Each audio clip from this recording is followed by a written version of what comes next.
अच्छा, मुसाफिर की नमाज हम देख लेते हैं। मुसाफिर कौन होता है? शरई मुसाफिर होने के लिए दो शर्तें हैं। एक ये है कि 92 किलोमीटर दूर जाने का इरादा हो, और दूसरी शर्त यह है कि इंसान अपनी शहर की हुदूद से बाहर निकल जाए। जिस बंदे में ये दो शराइत पाई जाएंगी वो शरई मुसाफिर कहलाएगा। और शरई मुसाफिर का हुक्म ये होता है कि उसको नमाज कसर करना लाजिम है, ऑप्शन नहीं है कि चाहो तो असर की 4 पढ़ लो, चाहो तो 2 पढ़ लो। नहीं, असर की अब उसने 2 पढ़नी है, उसने इशा की 2 रकतें पढ़नी है, ज़ोहर की उसने 2 रकतें पढ़नी है। हर 4 रकती नमाज को मुसाफिर 2 रकत करके पढ़ेगा। फ़राइज़ में नवाफिल पूरे पढ़ने होंगे, सुन्नतें पूरी पढ़नी होंगी, वितर पूरे पढ़ने होंगे। 4 रकती फ़र्ज़ नमाज को 2 करके पढ़ना है, ये कसर कहलाती है। ये हर शरई मुसाफिर पर लाजिम है। ये आदी किसने करनी है? जो तन्हा नमाज पढ़ रहा हो, या किसी यानी मुसाफिर है और तन्हा नमाज पढ़ रहा है तो 4 रकती को 2 रकती पढ़ करके पढ़ेगा, या किसी मुसाफिर इमाम के पीछे पढ़ रहा है तब भी 4 रकती को 2 रकती करके पढ़ेगा। लेकिन अगर किसी मुकीम इमाम के पीछे पढ़ रहा है तो अब इसको 4 रकती ही पढ़नी पड़ेगी। तो मुसाफिर किसी जगह पे मुकीम इमाम के पीछे पढ़ता है तो अब पूरी नमाज पढ़ेगा। 92 किलोमीटर दूर जाने का इरादा और शहर की हुदूद से बाहर चला जाए।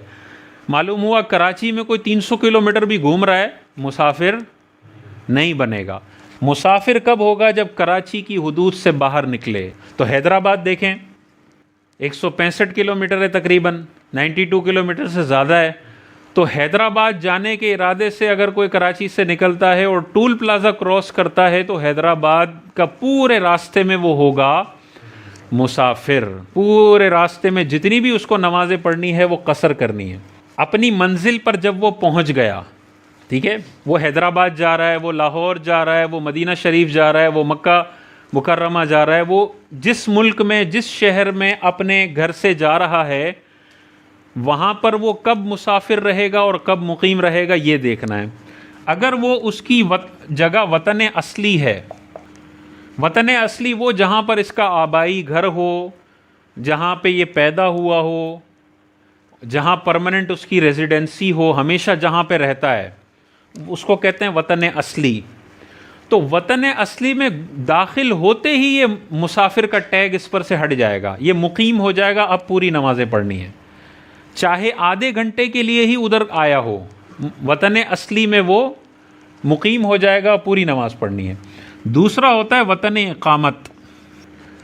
वतन इकामत वो जगह जहाँ पे इसका आबाई घर नहीं है, जहाँ पे परमानेंटली नहीं रहता, टेम्परेरी कहीं गया हुआ है, काम के सिलसिले में, जॉब के सिलसिले में, 1 महीना, 6 महीना, 1 साल, 2 साल, और फिर ये इरादा है कि मैंने घर वापस लौट कर आना है, ये कहलाता है वतन इकामत।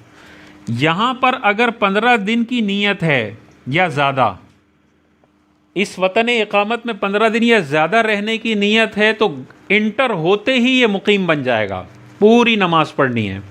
लेकिन अगर 12 दिन रहने का इरादा है और फिर कराची लौट कर आना है, 10 दिन रहने का इरादा है फिर कराची लौट कर आना है, या 10 दिन लाहौर रहना है और 8 दिन इस्लामाबाद रहना है, तो अब देखिए एक जगह पे 15 दिन नहीं बन रहे।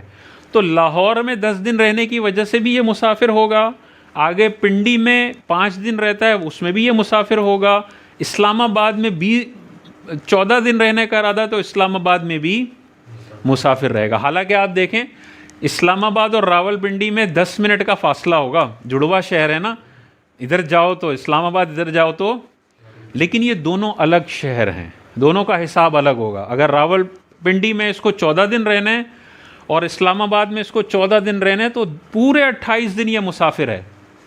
अगर उसका वहाँ पे वतन असली नहीं है, इसका आबाई घर नहीं है, इसकी परमानेंट रिहाइश वहाँ नहीं है, काम के सिलसिले में जाता है जॉब के लिए, तो पूरे 28 दिन ये क्या रहेगा?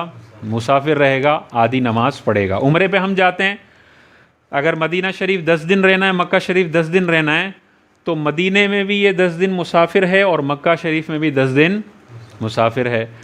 मदीना शरीफ में 15 दिन से ज़्यादा रहना है तो मदीने में ये होगा मुकीम, पूरी नमाज पढ़ेगा। मक्के में अगर 15 दिन से कम रहना है तो मक्के में ये हो जाएगा मुसाफिर। तो फिर आप इस तरह से फ़ैसला कर लें कहाँ जा रहे हैं। रास्ते में तो पूरा मुसाफिर ही रहेंगे, और जहाँ जा रहे हैं वो वतन इकामत है तो 15 दिन, वतन असली है तो घुसते ही आप मुकीम हो जाएंगे, फिर आपने पूरी नमाज पढ़नी है।